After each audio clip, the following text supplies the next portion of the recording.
Noches, Dios les bendiga.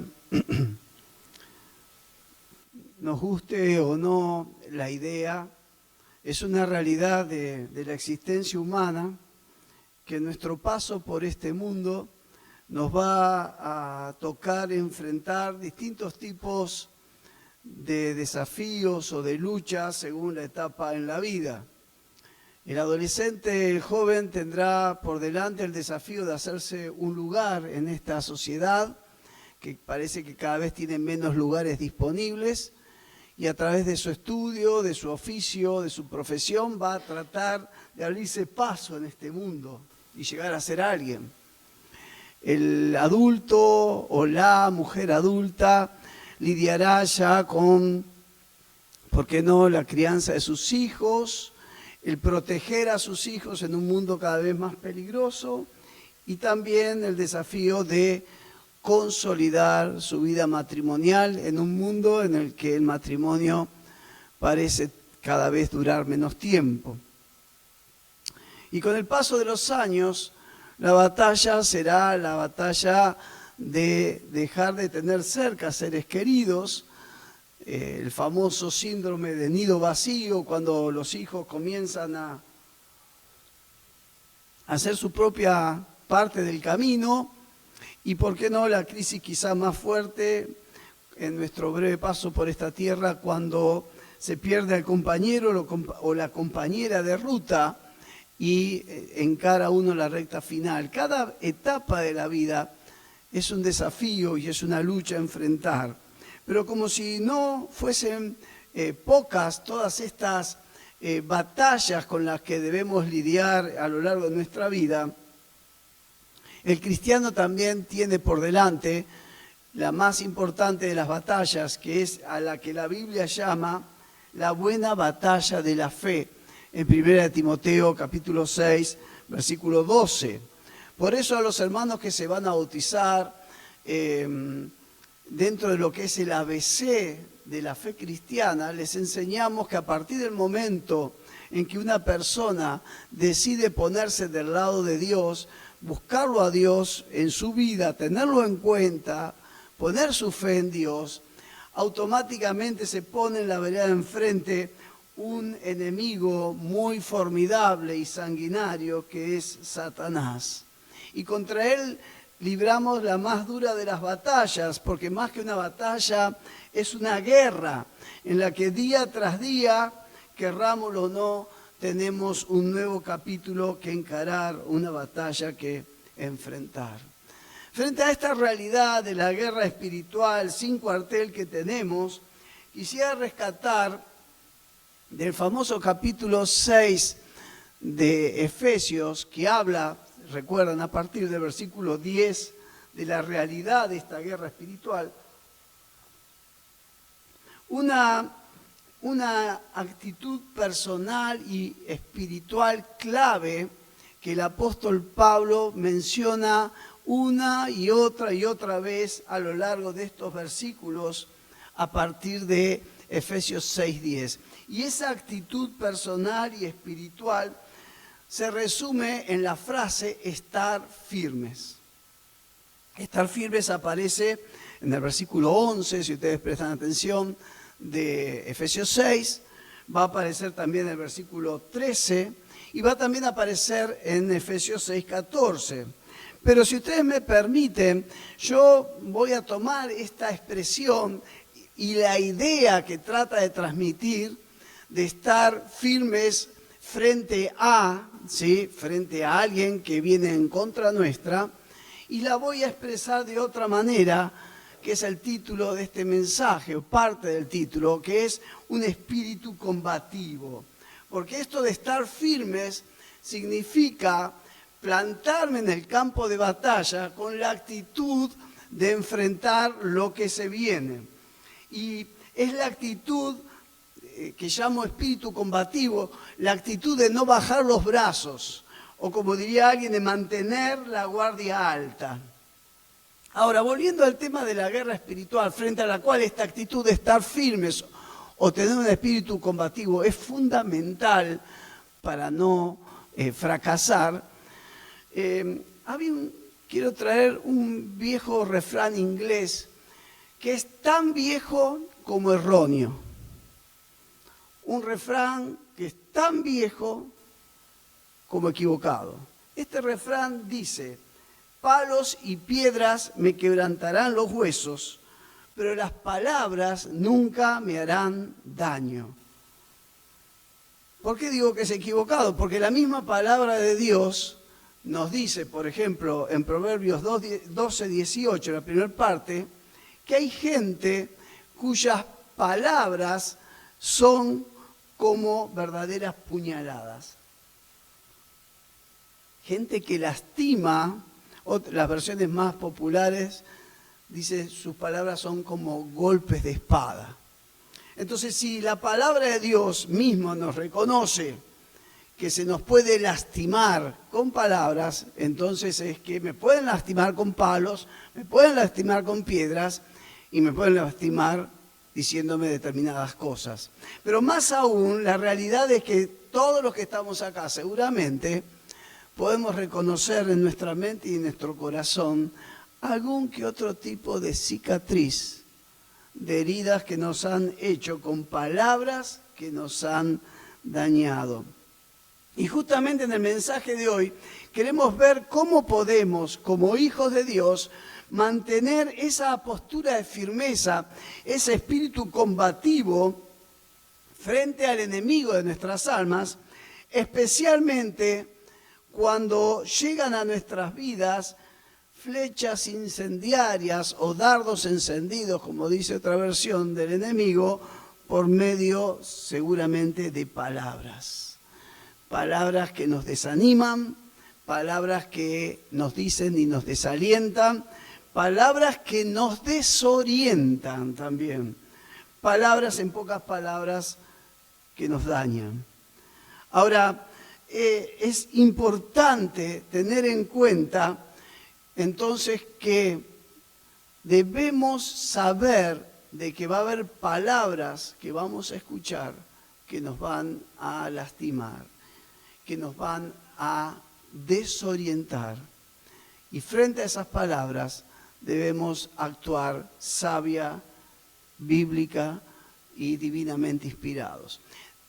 Y yo en este mensaje solamente me voy a referir a un tipo de palabras que podemos recibir en nuestras vidas y que las titulamos como la opinión o el consejo que podemos recibir en algún momento de personas que no tienen fe. Alguna vez a usted le habrá pasado, y a lo mejor le pasó y no se dio cuenta, de haber recibido un consejo, una orientación, unas palabras que trataron de encaminarlo, y a lo mejor hasta de un hermano o hermana en la fe, del cual usted tiene el mayor de los respetos, pero que esa persona no estaba teniendo un espíritu de fe y todo lo contrario, tenía una actitud de incredulidad que se expresaba en esas palabras. Repito, hay palabras que recibimos de personas que no tienen fe. Uno de los ejemplos en la Biblia más claros de este tipo de palabras que hace tanto daño al pueblo de Dios, lo tenemos, ¿se acuerdan del Antiguo Testamento? Cuando Moisés envía 12 espías, un príncipe de cada una de las 12 tribus, a inspeccionar, a visualizar la tierra prometida y volver con un informe. 10 de los 12 espías que volvieron con el informe de la tierra prometida trajeron una opinión sin fe de la tierra prometida, acompañada de un consejo que fue tan nocivo que va a hacer fracasar a toda una generación del pueblo de Dios. El consejo dado por aquellos 10 espías asustó, desanimó, desorientó de tal manera al pueblo de Dios que toda una generación del pueblo de Dios, del pueblo hebreo, fracasó y murió en el desierto sin alcanzar la meta que Dios tenía para sus vidas de entrar y tomar la tierra prometida. El relato, si ustedes luego lo quieren leer en más detalle, están en los capítulos 13 y 14 del libro de Números en el Antiguo Testamento. Pero muchos años después, uno de los 2 espías, que al contrario de la gran mayoría de los otros 10, uno de ellos que tuvo una actitud de fe y un informe distinto, a pesar de que vieron la misma tierra y vieron a los mismos habitantes, hace un resumen de lo que pasó en ese momento y leemos así en Josué capítulo 14, versículos 7 y 8, lo siguiente. Yo tenía 40 años cuando Moisés me envió desde Cades Barnea a explorar esta tierra. Está hablando Caleb. Y yo le conté la verdad sobre lo que había visto. Los que me habían acompañado asustaron a nuestra gente. En cambio, yo confié plenamente en mi Dios. Repito, fueron a inspeccionar la misma tierra, revisaron los mismos valles, los mismos montes, vieron los mismos frutos, vieron a los pueblos que habitaban con los mismos ojos, pero el informe de uno fue un informe sin fe, de incredulidad, que hizo que el pueblo de Dios lamentablemente fracasara y se frustrara en la vida. Repito, a veces este consejo sin fe que recibimos, no lo recibimos de personas malintencionadas. Es más, a veces ese consejo viene de personas muy sinceras, pero sinceramente equivocadas al darlo. ¿Qué hacemos entonces frente a estas palabras, frente a este consejo u opinión recibidos de alguien con poco o nada de fe en Dios? En este mismo relato de los 2 espías encontramos varias pruebas bíblicas que nos ayudan a dar el primer paso que debemos dar frente a este consejo recibido. Y es el de discernir la naturaleza incrédula de ese consejo u opinión recibidos.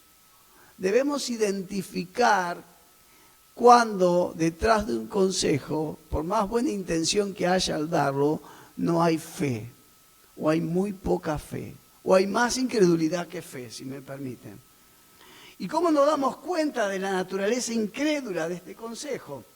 Bueno, si miramos y pensamos un poco en este relato de los 2 espías, podemos sacar varias pruebas que podemos aplicar a ese consejo. La primera prueba es la prueba de la voluntad de Dios.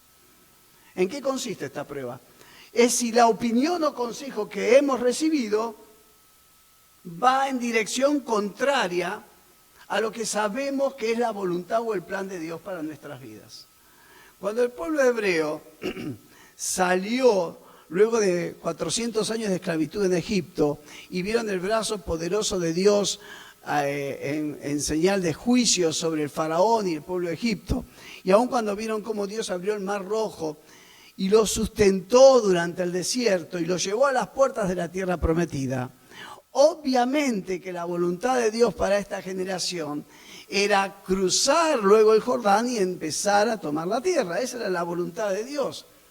Entonces, este consejo iba en dirección contraria a lo que ellos sabían que era la voluntad de Dios al sacarlo de la esclavitud. Quizás el problema de muchos cristianos frente a este primer tipo de prueba que debemos aplicar a estos consejos sin fe es que no tienen en claro cuál es la voluntad de Dios o el propósito de Dios para sus vidas. Y ese es todo un problema. Cuando no sabemos para dónde van nuestras vidas, entonces todo consejo viene bien, porque no tengo en claro que mi próximo paso tendría que ser tal o cual decisión. Pero esa es la prueba de la voluntad de Dios. Cuando vos recibís un consejo, y ese consejo, por más bien elaborado, más espiritual que suene, va en dirección contraria a lo que es tu avance en tu vida cristiana, es síntoma de que ahí no hay fe en el consejo. Segunda prueba, la prueba de los factores humanos y materiales. Esta segunda prueba, para discernir la ausencia de fe en el consejo, es si tal consejo tiene más en cuenta los factores humanos y materiales que a Dios mismo. ¿A qué me refiero? Si ustedes luego leen en sus casas y comparan el informe sin fe de 10 de los espías con el informe de fe de 2 de esos espías, se van a dar cuenta que en el informe sin fe de los 10, que está en Números 13, versículos 27 al 29 y 31 al 33, se va a mencionar la tierra, se van a mencionar los frutos de la tierra, se van a mencionar distintos pueblos de la tierra, pero en ningún momento del informe se lo menciona a Dios. Y el consejo se da en base a factores humanos, geográficos, materiales, militares, menos la realidad de Dios, de su poder y de su amor. Eso en el informe de los 10. En cambio, en el informe de fe de Josué y de Caleb, su boca se llena de Dios desde que empiezan a hablar hasta que terminan de dar el consejo. Un versículo que resume esto es Números 14:8. Cuando Josué y Caleb ya ven que el pueblo de Dios está volviendo atrás al desierto, al fracaso, a la frustración, dice, si el Señor se agrada de nosotros, primera vez que lo menciona, Él nos llevará salvo a esa tierra y Él nos la entregará. Y luego hablan de la tierra. Pero se llenan hablando de Dios. El factor fundamental detrás de sus palabras es la presencia, es el poder, es el propósito de Dios. Y no son lo alto o lo bajo que fueran los pueblos que ahí la habitan, si los muros de las ciudades tenían cuántos o tantos metros, no les interesaba. Ellos tenían en cuenta a Dios. Entonces, hermanos, prestemos atención. Si en el consejo que nos dan, aunque nos lo dé un pastor, en ese consejo no aparece Dios del comienzo al fin del consejo, empecemos a dudar de la fe detrás de ese consejo. ¿Cuántos de nuestros jóvenes o adolescentes, cuando tenían que elegir una carrera, cuál era el consejo que les daban o que nos daban? Y con esa carrera te vas a morir de hambre. Era clásica. Podían ser nuestros padres apóstoles, pero en el momento de darnos el consejo, ¿qué te vas a dedicar al ministerio? Si el ministerio la vas a pasar re mal. Entonces, cuando el consejo tiene en cuenta lo económico, lo material, las opciones y menos Dios, ese consejo nos lo dé la persona que nos lo dé, es un consejo que no viene de un espíritu de fe. Entonces, la segunda prueba. Tercer prueba a someter a este consejo sin fe es la prueba del temor. Esto es cuando el consejo u opinión que nos han dado están permeados de actitud y palabras de temor. Cuando el consejo está repleto de precauciones, de cuidados a tener, de recaudos a tomar, es muy posible que ese consejo nazca de un corazón que no cree en Dios. Si se toman el trabajo de buscar en las concordancias bíblicas que están al final de muchas de nuestras Biblias, donde uno puede encontrar distintos pasajes sobre un determinado tema, y buscan qué dice la Biblia sobre el mandato de temer o de tener temor, se van a dar cuenta que la gran mayoría de los mandatos bíblicos no son a temer, sino todo lo contrario, a no tener miedo. Y las únicas veces que en la Biblia se nos anima a temer es a Dios o a tener temor de Dios. Por no decir que muchos de los pasajes bíblicos que hablan del temor, ese temor por parte del pueblo de Dios fue la antesala a pecados que cometió el pueblo de Dios por temor. No por temor a Dios, por temor al otro pueblo, por temor a lo que me van a decir, por temor a quedarme solo, etcétera, etcétera, etcétera. Entonces, hermanos, la palabra de Dios nos anima más a no temer a nada ni a nadie, que a pasárnosla tomando recaudos por temor de. Romanos capítulo 8, versículo 15, lo dice en forma categórica el apóstol Pablo. Escuchen. Pues ustedes, los que somos hijos e hijas de Dios, no han recibido un espíritu que los esclavice nuevamente al miedo, sino que han recibido el espíritu de adopción por el cual clamamos, Abba, Padre. En forma muy contundente, entonces el apóstol Pablo afirma que el Hijo de Dios, que la hija o hijo de Dios, no ha recibido un espíritu de esclavitud al temor, sino un espíritu que nos hace sentir hijos de Dios, espíritu de adopción. Entonces la pregunta que me nace hacerte en este momento del mensaje es, ¿qué espíritu está dominando tu vida? ¿Qué actitud está dominando tu vida? Quizás vos decís, no, lo que pasa es que yo soy muy precavido. Nosotros lo maquillamos al temor. Decimos, somos precavidos, que somos cautos. Pero el límite entre el tener temor y el ser precavidos y cautos es muy sutil. Y a veces lo que tenemos más es un espíritu que nos esclaviza al temor, que el espíritu de adopción.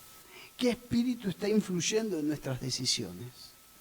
¿Un espíritu de temor o un espíritu de adopción? Son dos cosas completamente opuestas. Pero el consejo, cuando es un consejo dado por alguien con muy poca fe, por no decir sin fe, es un consejo que derrama temor desde la primera a la última de sus palabras. Y la cuarta y última prueba, pero muy en relación con la prueba del temor, es la prueba de la inacción. ¿Qué quiere decir esto? Podemos discernir falta de fe cuando nos dan un consejo, cuando recibimos una orientación, porque cuando ese consejo nos lleva a no hacer nada, a no obrar, a esperar. Dice Eclesiastés, el famoso capítulo 11, versículo 4, el que observa el viento no siembra, y el que mira las nubes no siega, o sea, no cosecha. Fíjense cómo lo traduce una versión más actual.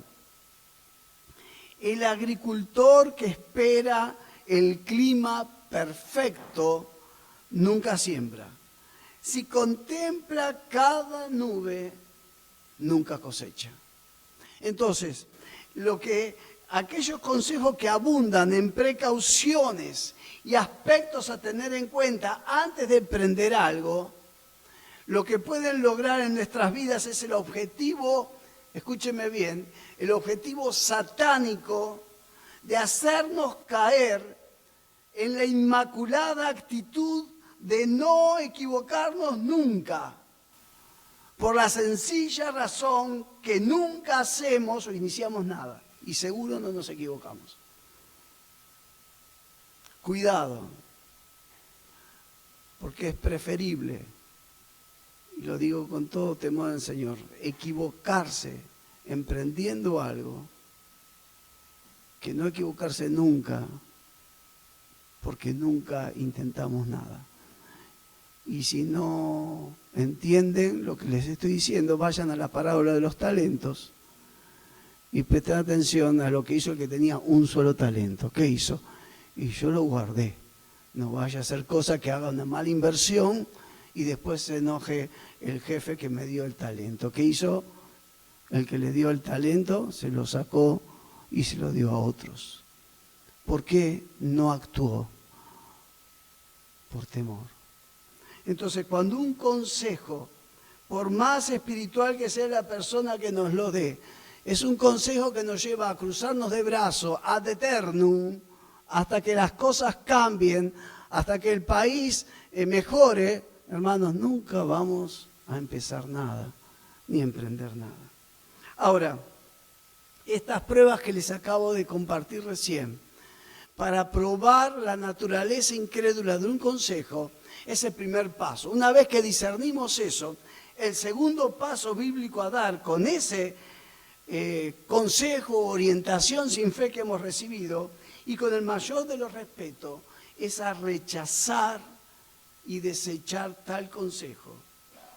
¿Por qué lo vamos a rechazar? Porque la palabra de Dios es muy clara y contundente. En Hebreos 11:6, cuando dice que sin fe es imposible agradar a Dios. Y si yo sigo un consejo sin fe, seguro que voy a hacer algo que no va a ser del agrado de Dios. O como dice Pablo escribiendo en los Romanos en 14:23, todo lo que no proviene de fe es pecado. Entonces, cuando el consejo yo entendí su naturaleza incrédula, yo tengo que pasar a rechazar y desechar tal consejo. Ahora, esto está todo bien, pero quedo en cero, quedo en blanco. Estoy rechazando un consejo, pero necesito un consejo para avanzar, para tomar decisiones, para saber cuál es la voluntad de Dios para mi vida. Esto entonces me lleva al tercer paso. Y el tercer paso tiene dos partes. La primera es la actitud de apreciar o volver a apreciar la palabra de Dios. Y aunque suene redundante, la palabra de Dios como palabra de Dios. El Salmo 119, versículo 18. Todo el Salmo 19 se la pasa el salmista hablando de las bondades de la ley y de la palabra de Dios. En el versículo 18 tiene un pedido a Dios. ¿Cuál es este pedido? Abre mis ojos y hazme ver lo maravillosas que son tus enseñanzas. Abre mi visión. Haceme descubrir de vuelta que acá está tu palabra, tu consejo, la palabra de fe apropiada, la orientación, la guía. Entonces, pedirle a Dios que nos vuelva a hacer apreciar su palabra. Y fíjense cómo se lo responde Dios al salmista, que le pide eso en el versículo 18 del Salmo 119. Pero en el versículo 162, ¿qué dice el mismo salmista? Me gozo, me regocijo en tu palabra como quien haya un gran botín. Dios le había contestado la oración y él estaba volviendo a apreciar la riqueza de la palabra de Dios. Entonces, en primer lugar, para obtener un consejo que venga de Dios para mi vida, tengo que volver a apreciar la palabra de Dios. Pero en segundo lugar, buscar en oración, en su palabra, ese consejo que viene de Dios y que seguro se va a contraponer al consejo sin fe recibido. Va a ir en dirección contraria. Cuando estaba por empezar el tercer año en el seminario, tenía 24 años más o menos, sí, 24. Me gustaba ir en el tiempo de verano a trabajar en distintas iglesias. Estuve trabajando en el sur de Chile y en algunas otras localidades del interior de nuestro país. Y surgió la oportunidad de ir a Tierra del Fuego. Estuvimos trabajando con otro grupo de seminaristas, chicos y chicas de mi misma edad, todos jóvenes que estábamos sirviendo al Señor, y nos encontramos con una iglesia, la Iglesia Bautista de Río Grande, que en ese momento tenía un pastor muy grande, mayor, que por su edad ya no podía llevar adelante el liderazgo de la iglesia. Y como pasa en algunas iglesias, cuando hay un pastorado inexistente o débil, empiezan a aparecer caciques dentro de la iglesia que tienen sus propias quintitas dentro de la iglesia, ¿no? O se creen dueños de la iglesia. Cuando estaba terminando la brigada, se acercan algunos líderes a proponernos si alguno de nosotros no estaríamos interesados en quedarnos un año a trabajar con ellos mientras ellos buscaban un pastor para pastorear la iglesia.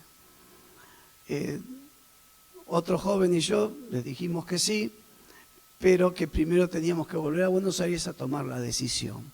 Cuando vuelvo a Buenos Aires, yo tenía que empezar mi tercer año en el seminario. Y estaba entre que seguía mis estudios y me iba al sur. Y en este debate interno recibí consejos de pastores muy experimentados, que me amaban, que procuraban mi bien y que me aconsejaban que ni loco se me ocurriera volver a Río Grande a colaborar un año en la iglesia. El problema fue que en ese tiempo de búsqueda intensa del Señor, el Señor fue muy claro en su palabra y me confirmó que Él quería que yo fuera.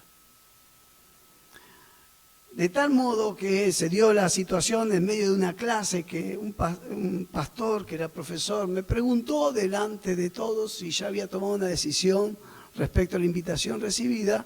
Le dije que sí, que decidí ir y me dijo, bueno, asegúrate tu salvación antes de ir, porque ¿dónde vas? La realidad es que la paz que yo tenía era de que Dios a mí me había hablado.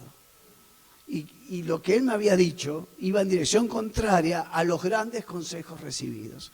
De más está decirle que ese año 90 en Tierra del Fuego fue uno de los años más maravillosos de mi vida en cuanto a sentirme pleno sirviendo al Señor y viendo cómo el Señor hacía su obra. Hermanos, el mejor consejo que vos podés recibir, lo vas a recibir de Dios. Pero vas a necesitar tiempo de oración, de rodillas y de volver a leer la Biblia, no a las carreras, no en minutos, sino meditando en la palabra. Y ese consejo que va a venir de Dios seguramente se va a contraponer y va a chocar de frente con el consejo sin fe de los que no tienen fe. De tal manera que aún si ustedes piensan en el ejemplo de Jesús, ¿se acuerdan cuando Él fue tentado en el desierto por Satanás? Que sutilmente tomaba pasajes bíblicos, los sacaba de contexto y se lo trataba de aplicar a Jesús. ¿Cómo le contestaba Jesús a cada tentación, a cada consejo de Satanás? La primera frase que aparecía era, escrito está, escrito está. Lo que Jesús le estaba diciendo es, Satanás, vos me estás aconsejando esto, pero el Padre en su palabra dice esto otro. Y por eso Jesús tuvo la capacidad de identificar y vencer la tentación en el desierto. Porque Dios tiene una palabra para nuestras vidas, orientadora, una palabra de fe, no de temor. Yo te invito a inclinar tu cabeza. Vamos a hablar con Dios por unos instantes. La idea es mantener en esta vida un espíritu combativo. Estar enfrentando los desafíos que nos está presentando la vida con una actitud de fe, de firmeza en el Señor. Como decíamos al comienzo, de guardia alta. De saber de que pueden venir topetazos, de que pueden venir ataques, pero que en el Señor somos más que vencedores por medio de aquel que nos amó. Yo te animo ahí donde estás sentado, sentada, decirle, Señor, desecho todo consejo que recibí que no tiene fe. Rechazo esos consejos, esas orientaciones que vienen de corazones que no te tienen en cuenta. Y dispongo todo mi corazón para buscarte a vos en oración. Vuelvo a encontrar en tu palabra la riqueza de tu palabra, de lo que vos me querés enseñar, de lo que vos me querés orientar. Y quizás, como siempre decimos, en medio nuestro hay alguna persona que no puede echar mano a esto que estamos aconsejando, porque sencillamente nunca ha tomado una decisión por el Señor, por Dios, lo que llamamos una decisión de fe, de invitarlo a Dios a que entre en nuestra vida, de invitarlo a Dios a que nos perdone nuestros errores y nos transforme. La palabra de Dios dice que nuestros pecados nos separan de Dios, de su amor y de su plan para nuestras vidas. Y la idea en esta noche es que si vos así lo sentís, vos puedas tomar una decisión de fe, la primera y más importante de tu vida, la de invitar a Jesús a entrar a tu vida, a hacer lo que ha hecho en cada uno de nosotros, perdonar nuestros errores y empezar a morar en nuestras vidas por medio de su Espíritu Santo. Si así sentís tomar esta decisión, yo te animo con toda libertad, ahí donde estás sentado, sentada, poder hacer una oración a Dios. Y si vos me permitís, te puedo guiar en un modelo de cómo puede ser estas palabras que vos eleves a Dios. Si querés invitar a Dios por medio de la fe a entrar a tu vida, a empezar a ser parte de tu vida, yo te animo a que repitas conmigo: Padre Dios, ahora entiendo que tú existes, que tú me amas y que tienes un plan para mi vida. Señor, te pido perdón por mis pecados, por mis errores. Y confieso que Jesús de Nazaret es Dios hecho hombre y mi Salvador. Entra a mi vida, transfórmame y hazme un hijo o hija tuya. Te lo pido en el nombre de Jesús. Y si hay alguien en esta hora que por primera vez ha hecho esta oración y lo ha hecho con fe, lo ha hecho de todo corazón, lo más importante para decirte es que Dios ha escuchado esa oración, porque Dios existe, escucha y responde. Y si le ha respondido, te ha perdonado. Y lo más maravilloso, te ha adoptado. Y ese espíritu de adopción ahora está en tu corazón, en lugar del espíritu de temor. En el nombre de Jesús. Amén.